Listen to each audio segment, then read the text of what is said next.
Sabiul Malik Syafi'i atau lebih dikenali sebagai Along Spoon merupakan vokalis kumpulan Spoon yang popular pada tahun sekitar 90-an. Along Spoon telah ditemui mati pada 6 Januari 2000 dan mayatnya diisi di dalam sebuah guni dan dicampakkan di sebuah gaung.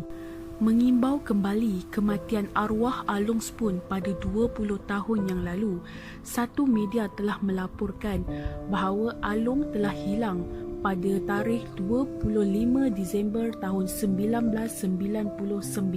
Seorang peguam ada berkongsi kronologi yang telah berlaku di sebalik kisah pembunuhan kejam salah seorang anggota kumpulan Spoon ini.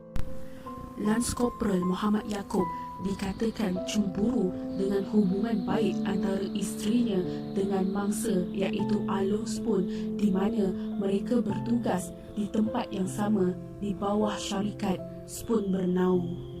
Pada malam kejadian, mereka berdua telah menaiki sebuah kenderaan yang telah dipandu oleh seorang pemandu lain. Apabila tiba di kawasan yang sunyi dan bersebelahan hutan, suspek dan juga mangsa telah turun dari kereta. Tiada sesiapa di situ. Namun, selang 45 minit kemudian, atas dasar rasa tidak sedap hati, pemandu kereta berkenaan telah berpatah balik ke tempat kejadian.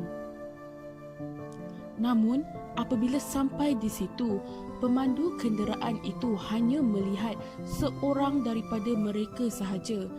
Seorang yang hilang itu sebenarnya sudah mati dibunuh. Semasa tiba di lokasi kejadian, suspek yang disyaki membunuh memberikan jawapan, "Kita balik, biarkanlah dia."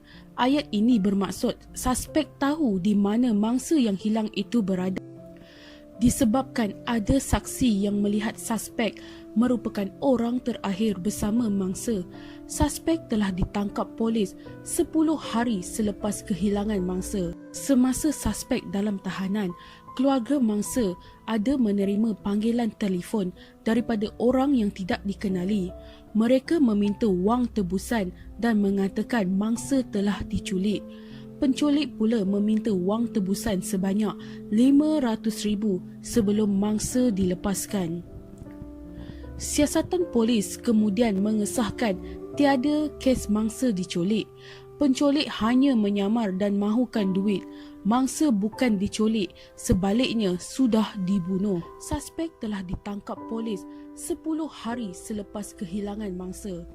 Semasa disoal siasat, suspek memberitahu satu kenyataan. Mayat dia saya isikan dalam guni, saya campakkan di tepi jalan dan saya setuju untuk tunjukkan tempat itu. Mangsa kemudian dijumpai telah mati. Mayat mangsa sudah reput diikat dalam sebuah guni. Ketika ditemui, mayat berada berkedudukan seperti posisi janin dalam rahim.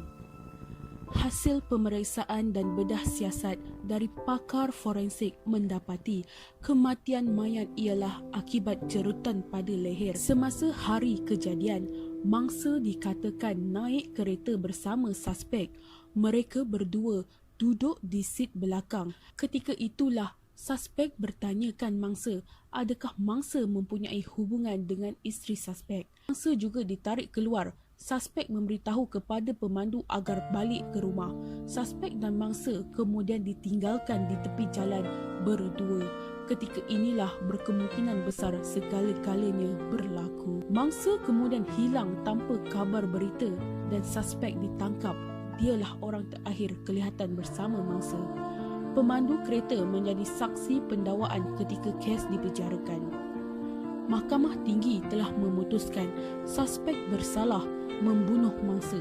Pada 19 Januari 2000, seorang anggota polis berpangkat Lance Corporal Muhammad Yaakob Demiati dari cawangan pengawal pengiring Ibu Pejabat Polis Kontijen Kuala Lumpur telah dihadapkan ke Mahkamah Magistrate Seremban atas tuduhan membunuh Along.